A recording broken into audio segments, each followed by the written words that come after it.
Amy mentioned to me one of the things I did not mention as much as I should have about the Bibles. They're all in the translation that I preach out of, because I know some of you talk about that. They're all ESVs that we've gotten. So anyway, if you're interested in one of those, let one of us know. Tonight we're going to look at Ecclesiastes chapter 12. Ecclesiastes chapter 12. And of course, this is the last chapter of the book, and we'll be able to finish it up tonight, and like we were wanting to be able to do. And it is the most recognizable chapter. It has the two, what I would say, most recognizable verses in the book for good reason. Virtually every place that's ever had a youth rally has one year that Ecclesiastes 12 verse 1 is their theme. It's probably one of the best verses for young people in Scripture. I think it sometimes is misunderstood, but it's a great verse and one that should be heeded well. And so, without anything further, we'll go ahead and read that, and we'll start out with it. Ecclesiastes 12 verse 1 says, "Remember also your Creator in the days of your youth, before the evil days come, and the years draw near, of which you'll say, I have no pleasure in them." When you recognize, as we have, woven Solomon's story into this book, Solomon really lived this out in a way. One, he started out really well, but then he went afield of what God wanted, brought in idolatry into the Israelites by the foreign wives, as we saw early on in our study in 1 Kings 11. And so now he is, I think, understandably come full circle and recognized the error of a lot of his thoughts and a lot of his actions. And so why was he able to do that? And largely because why he was able to come back full circle is that he started in the right place. You can't really come full circle if you don't start in the right place. I mean, let's face it. It is important to remember your Creator in the days of your youth. It is very important to do that. It's important for many reasons. It's important to get the right kind of foundation in our children's hearts. It is amazing what they can learn at a very young age. Amy, it's kind of neat. On Sunday afternoons, she'll often tell me what the kids said or learned, and that's much more exciting than the adult Bible class I taught on Sunday morning. And she'll tell me about what they said and whatever, and it's usually a good lunchtime conversation. But you'd be amazed at what the 2- and 3-year-olds know. Most of the time, when they've been in our classes for a little while, even at the 2- and 3-year-olds, they can say all the books of the Bible, and they can tell you a lot of the stories that they're going through, a lot of the main Bible stories that they're doing. And, it's just amazing what they know and how quickly they learn that. And I know some of you ladies that have taught that age range, from the cradle roll up to the, even like the first graders or whatever. It's amazing what those kids are able to soak in at a very young age. It's amazing what they can learn, what they can understand, and all of that at a very, very young age. And so it shows you that if they start out right and you help them learn that and help with repetition, and that's what matters in the young ages, that if you do that they can learn amazing amounts of things as young children. And so it gives them that foundation, that understanding that'll stick with them the rest of their life. I remember things I learned in Bible class, specific things I learned in Bible class as a kid. And I remember some of those lessons and some of those teachers and some of those things, and they still stick with me and enrich my life and enrich my Christian life because of learning those things throughout life. And so, you definitely need to start them young. The the psychologists, the sociologists, they tell us that, and not everything they say is right, but one of the things they say, and I think it's pretty well true, is that by about 5 or 6 years old, your personality is basically set. That the majority, the biggest learning curve in your life is from birth to age 5. That you learn more just in that amount of time than you'll learn at any other point in your life, because everything is new. And so if you are not putting into those children the Word of God in that time frame and not giving them the things that they need to know for their eternal life and their eternal salvation, then they're a long way from where they need to be. I read this before, and of course, this is George Barna. And I don't know if you know that name, but George Barna is the pollster for quote-unquote churches. He is the most widely recognized, and I say quote-unquote, that's meaning all denominations. He's the Zogby or whatever of those kind of polls in religious entities. And I remember reading a poll, a Barna poll a few years ago, that said that 90%, okay, 90% of people that become a Christian, a quote-unquote Christian, do so before age 18. They make their first profession of faith. Now, understand, in a denominational world, that may be they prayed and asked Jesus in their heart, they had a warm feeling that they knew that then they were saved, or whatever that is. I realize that's in the broadest sense of the term, and I realize that that's not scriptural in that sense. But if you become a Christian at any point in your life, you started on that road 90% of the time before age 18. So you know what that tells me? If you are going to become a Christian, you are going to probably 90% of the time going to start that path before you're 18 years old. So that is such an important thing for not only us as our children, in raising our children and teaching our children, but reaching the lost. It's why, in a lot of ways, what we're going to do this next week in VBS might be the most important thing we do all year. Because of that. Thinking about it in those terms. I mean, tell you what, if I knew that one stream was full of fish and another stream 20 miles away only had 1 or 2 in it, which one do you think I'm going to be at daylight? You know, I'm going to be at the one where there's a lot of fish. And for good reason. For good reason. I don't want to fish in a dry hole. And really, when it comes to reaching the lost, yes, everybody matters. But we do ourselves a great disservice if we try to fish where there aren't people. Where there aren't people to catch. And so the best chance of bringing people to Christ is young people. And so why this verse means so much, you know, remember the Creator in the days of your youth, because you know what? If you don't get it in your youth, the vast majority of people never, ever will.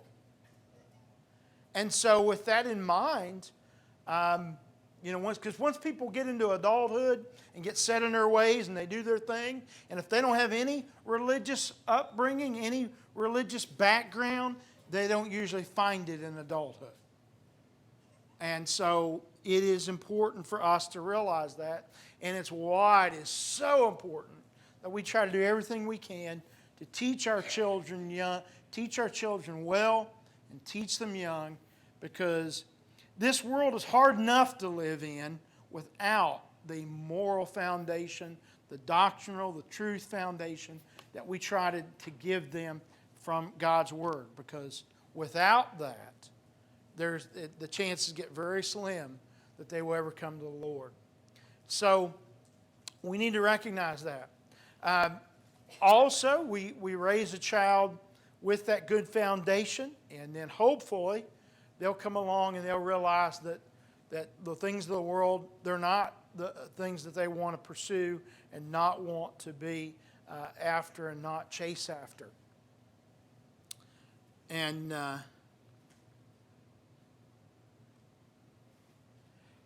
it's important for us to recognize that learning early is very important. He's not even here tonight, Kevin, so I'm not going to. Yeah, Kevin gives a snide remark about Carol Hamilton and having a cooler full of fish from that stream. But anyway, yeah, there's some that would probably go and load up. But anyway, remembering the Creator is an important thing to do in that regard. Any questions or comments? I don't usually do that after the first verse, but this one is such a significant part of it. Yes?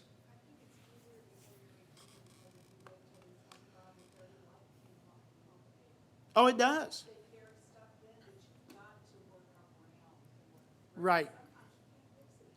Right. Yeah, Vicki brings up a very good point, and I want to repeat that especially. One of the big reasons why is that once we get over 18, once life kicks in, in the 20s and 30s or whatever, life gets complicated, and it gets harder, to do that. In fact, it's one of the things that I try to emphasize when you're talking about getting your life in order. You need to start over. Instead of fitting Jesus into your life, you need to start over and do that. Starting over is a lot easier before you're 18 because you get yourself caught into patterns, and you get yourself caught into a lifestyle. You get yourself caught in whatever you're in, and in so doing, it'd be much more difficult. Yeah, for very sure. If you are of the right mindset, you will pick where you live and your career and those kind of things based on where you can be a part of the church and do that. And so instead of trying to fit that in, you try to fit everything else around what your faith and your beliefs are, and that's very important. Yes, Brian?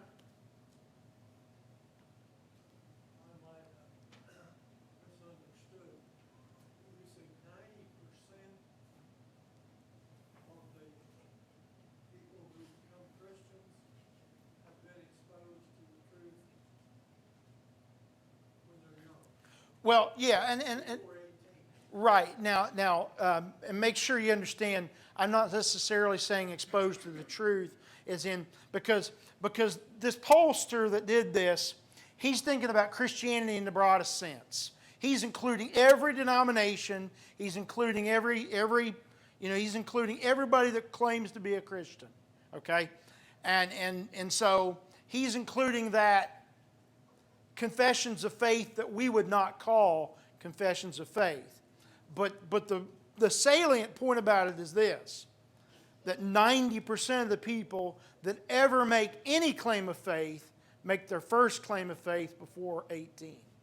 Now, someone may make a claim of faith and then get taught better and become a Christian, be baptized later on, but they went to church somewhere, were a part of it, were active in it as a child, and then learned differently or learned better later on. And so, but yeah, but the point is that if they don't become a Christian and quote unquote Christian in some form or fashion by age 18, only 10% of people that ever become a Christian at any point in their life do so after 18. Now, that's not an insignificant number if you're one of that 10%, okay? So we shouldn't discount that, and it is a beautiful thing. It is a wonderful thing to baptize somebody that's in their 70s or 80s. That is a joy. That is a thrill to bring somebody that's lived all that life and snatch them out at that point. And so I would never discourage or discredit or try to keep that from happening. But realize those are rare exceptions compared to the whole. And those are just that. And so I would never, ever recommend anybody wait till they're in their 80s to become a Christian. That is a terrible plan. And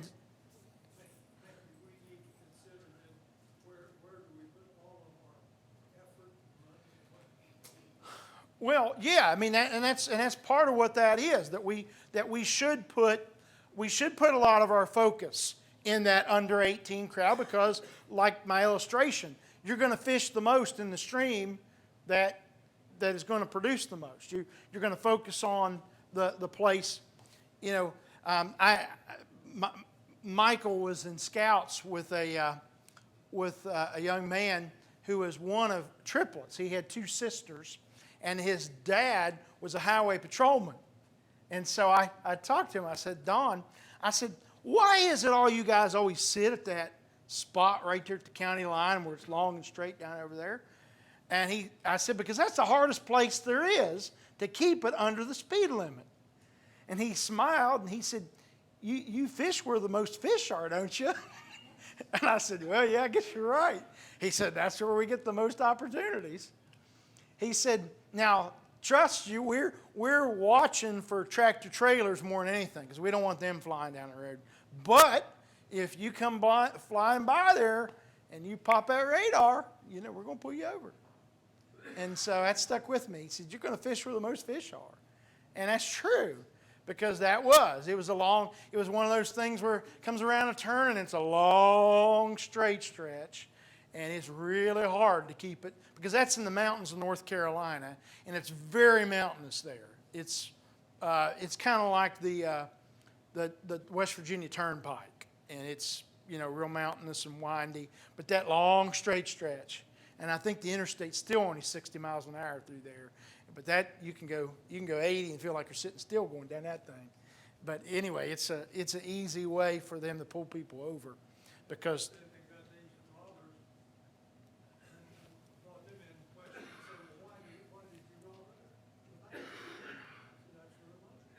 Yeah. Yeah. Brian said they brought a couple robbers in and asked them why they robbed the bank. They said, well, that's where all the money was. Yeah. Yeah, ask a stupid question, get a stupid answer. I mean, yeah, that's right. Yeah, it's where all the money is. All right. Remember the Creator in the days of your youth. Yes, certainly we should do that. Yes, we should emphasize that. Yes, it's important that we put our time, our money, our energy, our effort into that, because, that is going to be the key to the church growing overall, is that. Now, let me ask you one more thing, and then we'll move on. What kind of congregation do you want your family to be in? Like, say you've got kids. Some of you do have kids, but you're raising kids, and what kind of congregation do you want your family to be in? One that values children and values teaching the children and values trying to give them opportunities to grow up in the Lord, and emphasizes Bible class and vacation Bible school and those things. Well, certainly, that's what you want, isn't it? You want that. And so, certainly, again, that's the kind of congregation that we should be and need to be, much like Brian's saying, that that's where we ought to put our effort. Now, that shouldn't be where we put all our effort, but it should be where we put a sizable portion of it. And we do that. I mean, we have Andy, who works with our youth all the time. We've got several others that do things with our youth, and emphasize that. It's very important that we do that. Vicki? Absolutely. You'll get more parents if you get their kids. Right.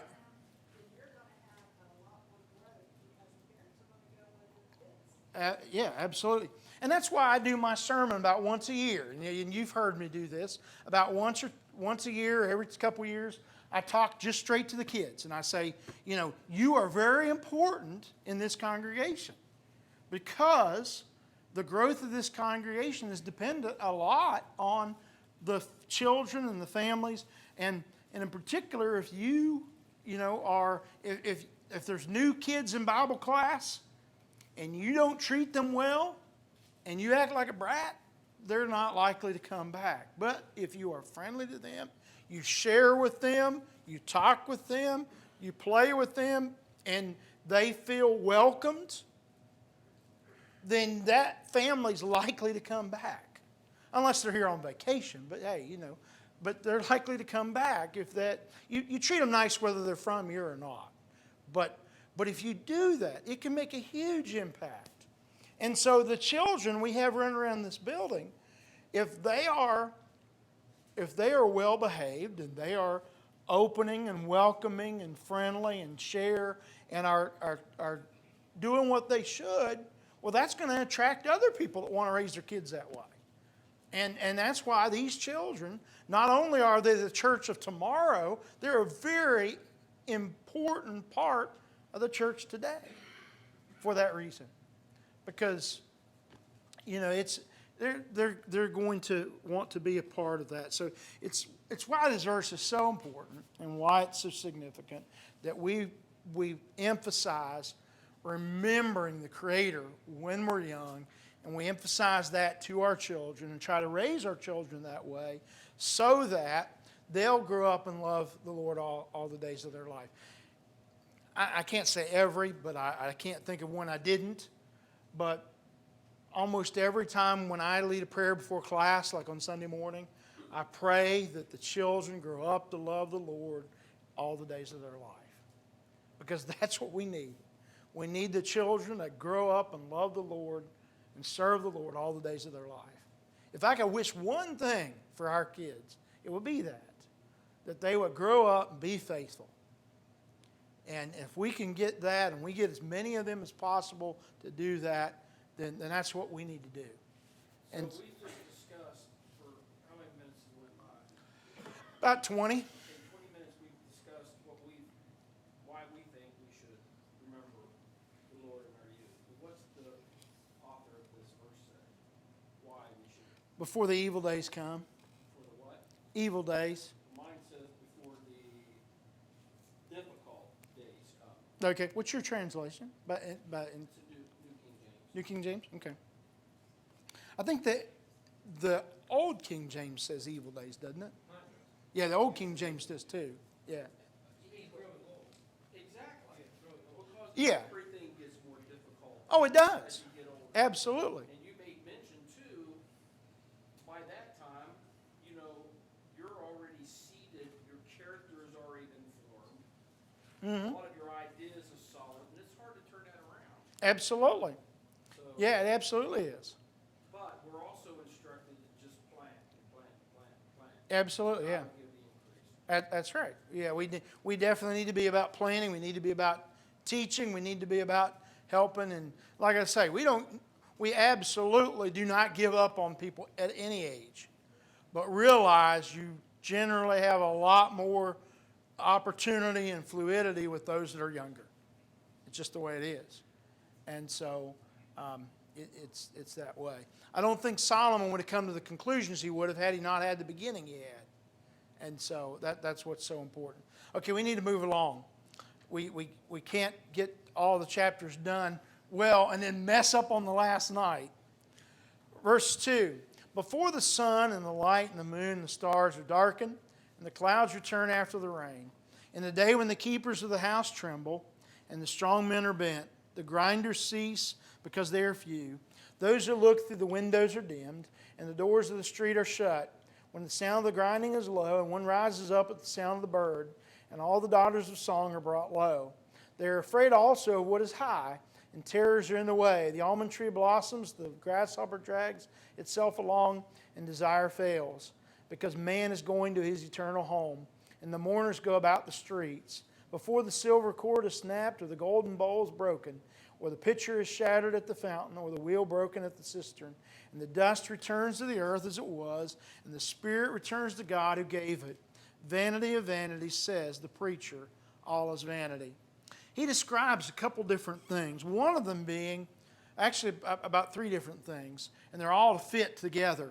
The first one is what happens at the end of the day, when everything cuts, he's describing what happens in a small village at that time where they roll up the streets about dark. about the grinding slowing down and that, because the work's done for the day and everything gets kind of quiet and everybody the windows are getting dimmed and the streets are shut and everything gets done at the end of the day.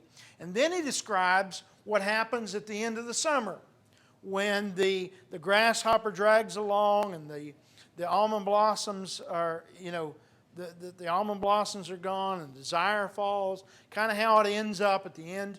And then he talks about death. And all of those are built together to talk about the end of life. Yes, Janet? Yes.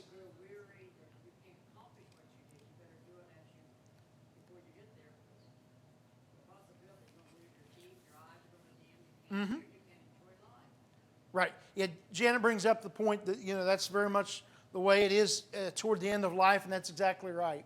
He kind of builds it up. In the beginning of it, it looks like, this is like at the end of the day, and then you can see it's like at the end of the season, and then he goes over into talk about how that's the way it is at the end of life. And that's, yeah, you don't hear as well, you don't see as well, you slow down. You're afraid of heights, yeah. I started out that way. I never liked heights too well.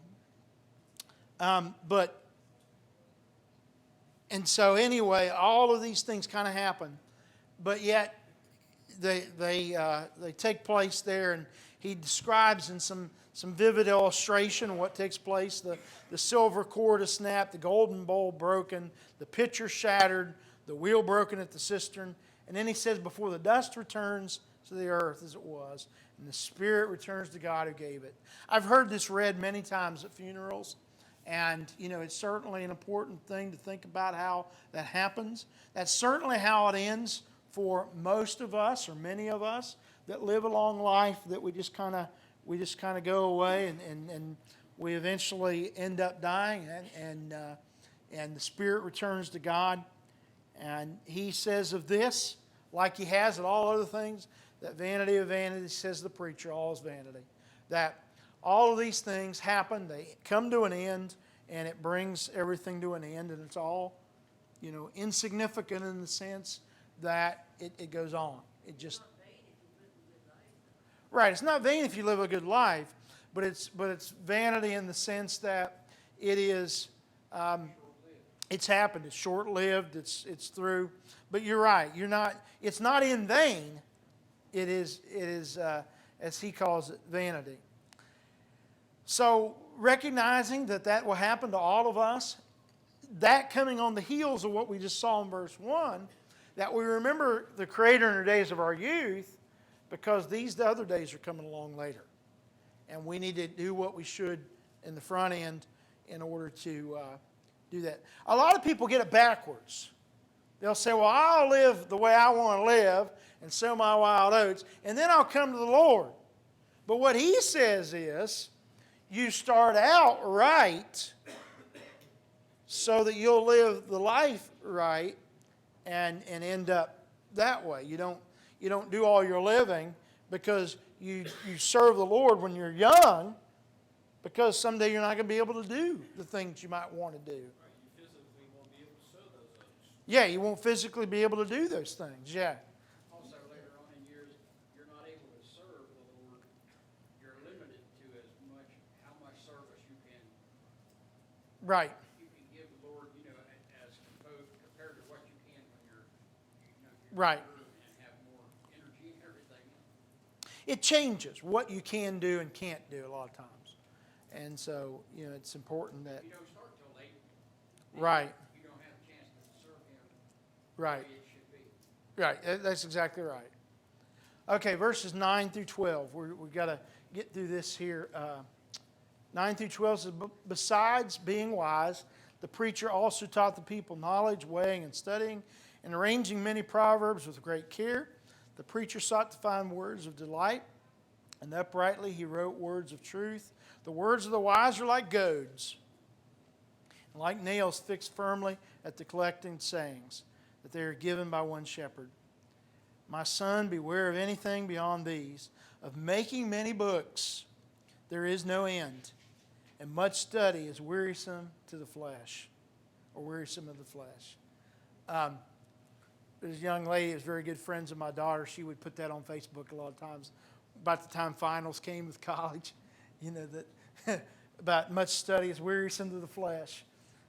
Some of you probably remember some of those all-nighters or whatever toward the end of the semester, and thinking about that was certainly true. And so, yes. But Solomon points out that being wise, he taught all these people these things. And what does he say about the wisdom? In verse 11, that the words of the wise are like goads. What's a goad? Huh? It's a poker, yeah, to poke the animal, to goad them along, to prod them along, to get them to go where you want them to go. Well, wise words do that. They prod you along.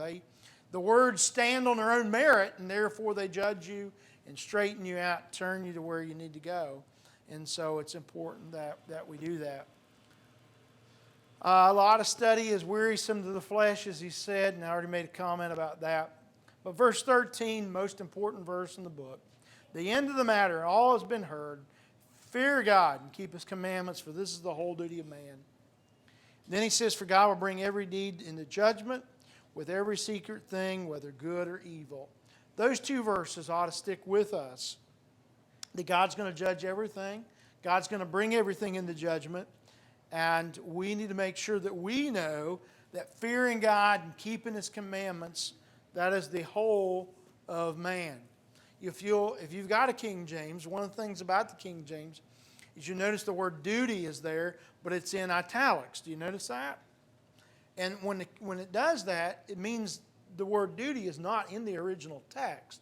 It means it's been added to help you understand it. Okay? So what it literally says, for this is the whole of man.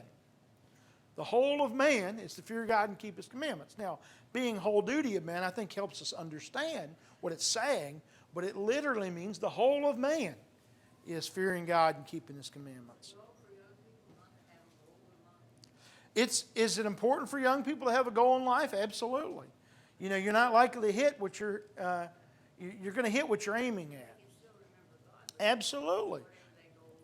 Absolutely. We should all have goals. But as long as those goals are framed in what it means to be a Christian. Yeah, a young person has to live their life, and it's important that they do that. And it's important, that they get a good education, whatever that is, whether that be, learning a trade, or whether that be going to college, or even be, they go to high school and then learn from hard knocks, working hard or whatever. But they need to have a goal, have ambitions, and follow that, or else they'll get themselves in trouble. And all of those things are fine. It's they need to have in that framework being a Christian, and then they find their life after that. Yeah, they'll answer for whatever they've done, same as we will. Janet? I think it is too.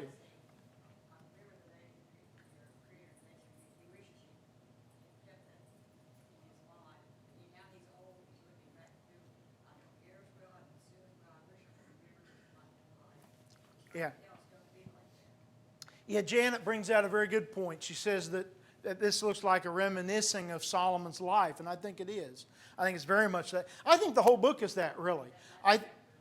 The last chapter especially, but I think the whole book is that Solomon, at the end of it all, looks back, and this is the collection of what he's learned in his life, and you see how he chased after anything and everything, and got himself in a lot of trouble, and now he realizes, remember the Creator in the days of your youth, and fear God and keep his commandments. And that's how he ends the book. Kathy? It also seems that he got this marvelous wisdom at a very young age. And many times whenever someone has a gift like that, they think they can fix everything and change the world. He's at the end of his life, and all of his wisdom did not reunite the kingdom, did not lead his people to God. Actually, he had left himself.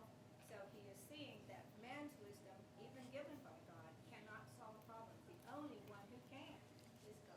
Right. Yeah, Kathy brings out a very good point. As we've pointed out, that he had led the Israelites away by bringing idolatry. And even though his wisdom was originally given to him by God, he has misused that actually. He's misused and abused that wisdom to do things that he shouldn't do, and going to have to suffer those consequences. But thankfully, he at least has come to the conclusion of it and recognized the folly of his ways. But the problem is this: the die has been cast. At the point in his life, he's already brought in the 700 wives with all of their idolatry. The idolatry of the nation is there, and it's going to stay. When God sends Assyria into Israel, and when God sends the Babylonians into Judah, it is because of their idolatry, and that idolatry can trace its roots back to the 700 wives that Solomon had. And even though that's at the very beginning of the kingdom, that's where it comes from. Brian?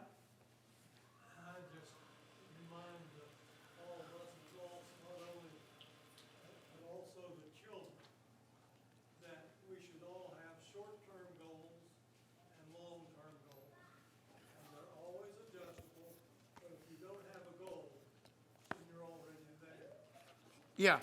Yeah, definitely we need long-term and short-term goals. We need to have focus. I mean, let's face it, a lot of what Tim and myself and Glenn are going to talk to everybody about with the evangelism is trying to help us instill some goals and trying to reach the lost. I mean, that's really what it comes down to. We're going to say, we want to do these cards, we want to do these studies, we want to invite people, we want to nudge people, goad, to use the word in the text. We want to goad you to, make an effort to invite somebody or teach somebody or whatever. I mean, that's what we're doing. And it's really that, using goals to do that with. Okay, thanks everybody. And next Wednesday night's our summer series, and we'll have that for June, July, and August.